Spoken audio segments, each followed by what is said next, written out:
Welcome back. Thanks for staying with us here on Midday Kentucky. I'm joined now by Paul Bishop, certified hypnosis instructor and owner of Live Today Hypnosis. Thank you for coming back in. Thanks for having me. We just had you on Midday, and we were all so intrigued by everything that you had to say that we wanted to bring you back to talk about how hypnosis can help us deal with our emotions. So that's what we're going to talk about today. That's right. That's right.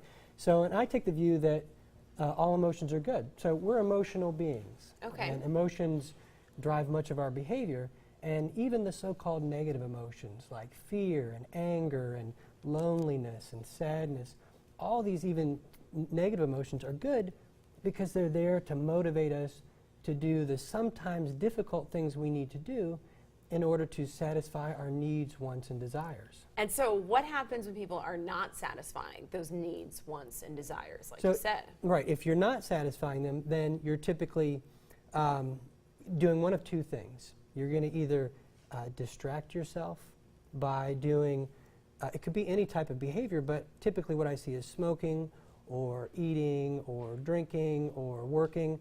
And the problem is you're not satisfying that underlying emotion.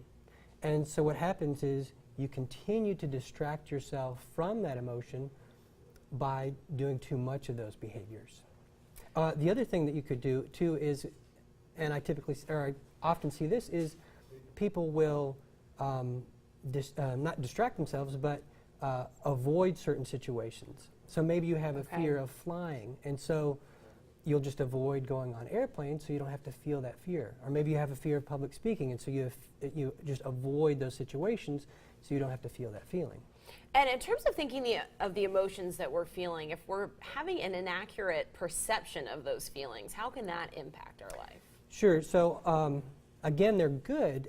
Emotions are good if they're coming from accurate perceptions. If they're coming from inaccurate perceptions, though, it's typically because of something that's happened to us in our past. Okay. So, you know, take the feeling of inadequacy.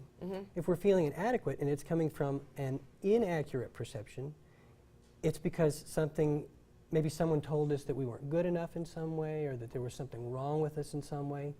And so actually one of the most powerful things that we can do in hypnosis is actually identify those erroneous beliefs that we have from the past, and then we can reframe them or reprogram them. And that changes our perceptions, it neutralizes the underlying emotion, and then we're now free to accomplish or achieve whatever we want to in life. So walk us through how you help your clients. Maybe someone sitting at home that you said maybe overeating or smoking, and it may be tied to some emotions. What would the process be like? How would you help them?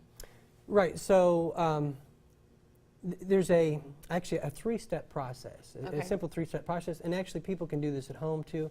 Obviously I can help them too, but first identify what you're feeling. So are you feeling sad? Are you feeling angry? Are you feeling lonely?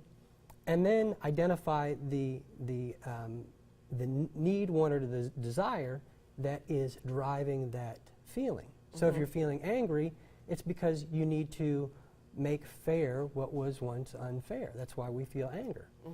And then the third thing is then identify a satisfying action that will satisfy that need, want, or desire. So in the case of anger, so you feel angry, someone's made you unfair, you now need to make fair what was unfair, and so you do that by getting someone who can actually make fair what was unfair. You notify somebody, you know, it could be legal action even, but somebody of authority that can make fair what was unfair, and that will help with your anger. Now, in the case of anger, though, sometimes we can't make fair what was unfair. Maybe there was something that happened to us a long time ago, and we can't make fair. And so the appropriate response in that case is forgiveness. And I teach my clients how to intelligently forgive. It doesn't mean condone or forget what happened, but forgive and heal so that we can move on and not be held back by that anger. Well, Paul, thank you so much for coming in. Again, that's really tangible, helpful information. We're going to put all of this information up there on the screen. Call, make an appointment. You can help in so many different ways, and we know you'll be back with some more information.